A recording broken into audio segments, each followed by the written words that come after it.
Bienvenidos a nuestro viaje de hoy. Vamos a sumergirnos en la rica historia de una de las ciudades más fascinantes del mundo antiguo, Éfeso. Y no solo exploraremos sus ruinas, sino que descubriremos el profundo impacto que tuvo en los primeros días del cristianismo, especialmente a través de la carta a los Efesios. Imaginen una ciudad bulliciosa, un centro comercial vibrante en la costa de lo que hoy es Turquía. Éfeso era una metrópolis cosmopolita del Imperio Romano, un lugar donde se cruzaban caminos, culturas e ideas de Oriente y Occidente. Su puerto era uno de los más importantes del mar Egeo, y sus calles de mármol estaban llenas de mercaderes, filósofos, artesanos y peregrinos. En el corazón de Éfeso se encontraba una de las 7 maravillas del mundo antiguo, el templo de Artemisa. Esta diosa, también conocida como Diana por los romanos, era la deidad patrona de la ciudad. Su templo era una estructura colosal,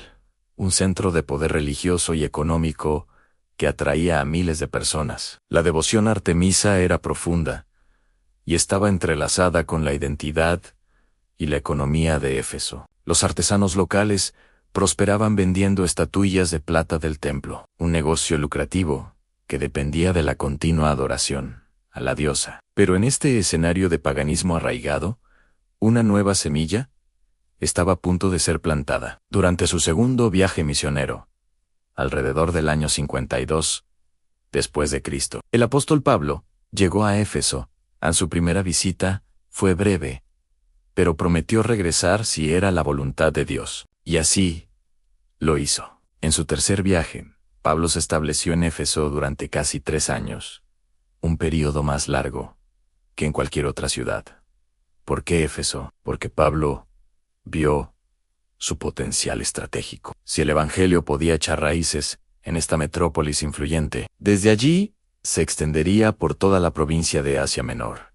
Pablo comenzó a predicar en la sinagoga, como era su costumbre, y luego enseñó diariamente en la escuela de un hombre llamado Tirano. Durante 2 años, su ministerio fue tan efectivo que, como dice el libro de los Hechos, todos los que habitaban en Asia, tanto judíos como griegos, oyeron la palabra del Señor Jesús. El mensaje de Pablo era radical y transformador. Hablaba de un solo Dios verdadero y de la salvación a través de Jesucristo. Un mensaje que chocaba directamente con el politeísmo y la idolatría centrados en Artemisa.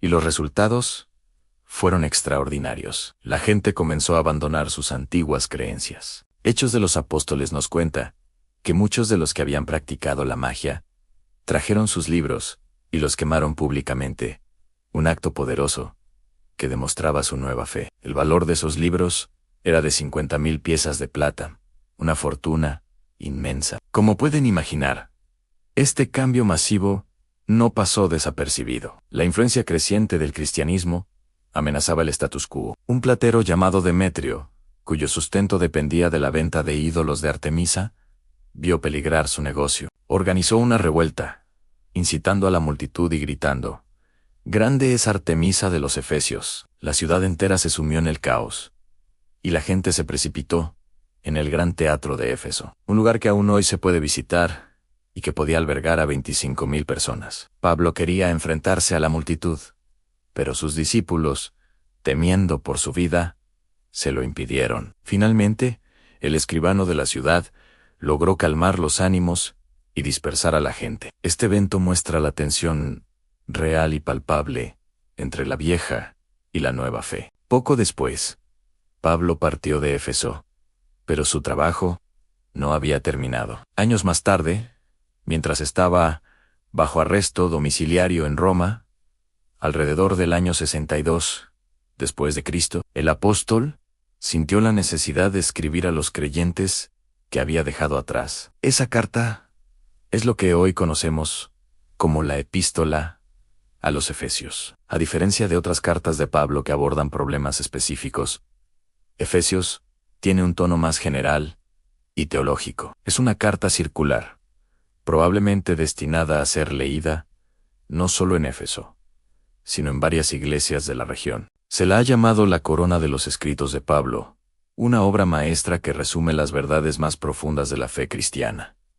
La carta se divide en dos partes principales. Los primeros 3 capítulos son una exposición doctrinal gloriosa. Pablo comienza alabando a Dios por su plan eterno de redención. Nos habla de cómo, en Cristo, hemos sido elegidos, redimidos y sellados por el Espíritu Santo. Explica que la salvación no es por nuestras obras, sino un regalo de Dios por gracia, a través de la fe. Este era un concepto revolucionario en un mundo donde la gente intentaba ganar el favor de los dioses mediante rituales y sacrificios. Quizás el tema central de la primera mitad es la unidad. Pablo revela en el misterio de Cristo que judíos y gentiles, que antes estaban separados por un muro de hostilidad, ahora son unidos en un solo cuerpo en la iglesia, en una ciudad como Éfeso, con su mezcla de culturas y religiones. Este mensaje de unidad radical en Cristo era increíblemente poderoso. El templo de Artemisa representaba división y exclusividad, pero la iglesia de Cristo era un nuevo templo, edificado sobre el fundamento de los apóstoles y profetas, con Cristo mismo como la piedra angular. La segunda mitad de la carta, los capítulos del 4 al 6, pasa de la doctrina a la práctica. Sabiendo quiénes son en Cristo, Pablo les dice cómo deben vivir. Nos insta a caminar de una manera digna del llamado que hemos recibido, con humildad, mansedumbre y paciencia, soportándonos unos a otros en amor. Pablo da instrucciones prácticas para la vida diaria. Habla de dejar la mentira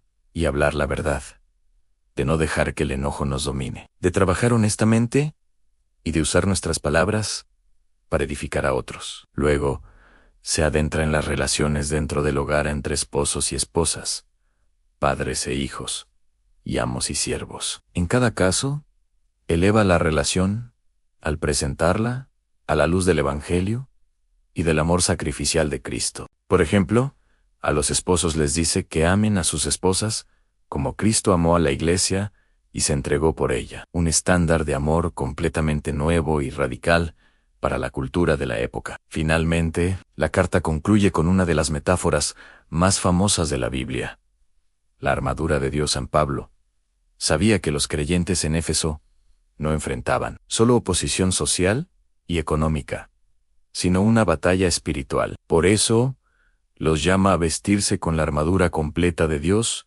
para poder estar firmes contra las acechanzas del diablo. El cinturón de la verdad, la coraza de justicia, el calzado del Evangelio de la paz, el escudo de la fe, el yelmo de la salvación y la espada del Espíritu, que es la palabra de Dios. Esta imagen final es un recordatorio poderoso de que la vida cristiana es una batalla, pero que Dios nos ha provisto de todo lo necesario para mantenernos firmes y vencer. La historia de Éfeso y la carta a los Efesios están intrínsecamente conectadas. La ciudad fue el crisol donde el Evangelio fue probado y purificado por el fuego de la oposición. Y la carta es el tesoro teológico que surgió de esa experiencia, un manual de identidad y de vida para los creyentes de todas las épocas. Hoy, las ruinas de Éfeso son un destino turístico espectacular. Podemos caminar por la misma calle de mármol que Pablo recorrió. Podemos sentarnos en las gradas del gran teatro, donde la multitud gritó en defensa de su diosa. Podemos ver los restos de una cultura poderosa que, al final, se desvaneció. Pero el mensaje que Pablo predicó y escribió allí,